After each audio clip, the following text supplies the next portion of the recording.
ಕರ್ನಾಟಕ ಚಾಲಕರ ಒಕ್ಕೂಟದ ಜಿ ನಾರಾಯಣ ಸ್ವಾಮಿ ಆಮೇಲೆ ನಮ್ಮ ಚಾಲಕನ ಮೇಲೆ ನಿನ್ನೆ ಹಲ್ಲೆ ಆಗಿತ್ತು. ನಿನ್ನೆ ರಾತ್ರಿ ಜಯನಗರದಲ್ಲಿ ಅವ್ರಿಗೆ ನಾವು ಸಾಥ್ ಕೊಟ್ಟು ಇವತ್ತು ಅವರಿಗೆ ಸಿದ್ದಾಪುರ ಪೊಲೀಸ್ ಸ್ಟೇಷನಲ್ಲಿ ಕಂಪ್ಲೇಂಟ್ ರೈಸ್ ಮಾಡಿ ನ್ಯಾಯ ಕೊಡಿಸಬೇಕಂತ ನಾವು ಕೇಳ್ಕೊಂಡಿದ್ದೀವಿ. ಅದರಿಂದ ಇನ್ಸ್ಪೆಕ್ಟ್ರ್ ನಮ್ಗೆ ತುಂಬ ಸಾಥ್ ಕೊಟ್ಟಿದ್ದಾರೆ. ಕೊಟ್ಟಾದ್ಮೇಲೆ 3-4 ದಿವಸದಲ್ಲಿ ಇನ್ಸ್ಪೆಕ್ಟ್ರು ಅವ್ರನ್ನ ಹಿಡ್ಕೊಂಡ್ಬಂದು ನಾವು ಕೊಡ್ತೀವಿ ಅಂತ ಹೇಳಿದ್ದಾರೆ.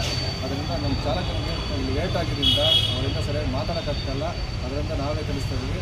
ಅವರು ಒಂದೇ ಒಂದು ಮಾತುಗಳಲ್ಲಿ